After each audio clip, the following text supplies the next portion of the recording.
என்ன பண்ணுறீங்க?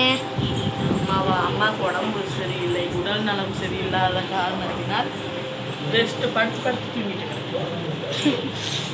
ஓகே. எங்கள் வீட்டில் காலையில் மத்தியானத்துக்கு சாப்பாடு இது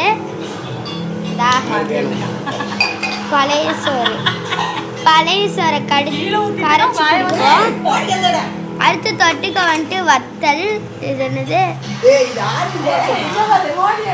காலையில் எழுந்திரிச்சோடனே எல்லாரும் வந்துட்டு டிவி பார்த்துட்டு இருக்காங்க. அடுத்து என் ஃப்ரெண்டு மோனி இவங்க. குழம்பு ரெடி ஆயிடுச்சுன்னு நினைக்கிறேன். குழம்பு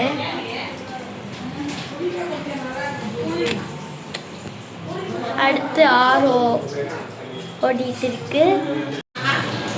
இதுதான் எங்கள் வீட்டோட இன்னைக்கு வந்துட்டு இப்படி தான் போகுது நேரம். இன்னைக்கு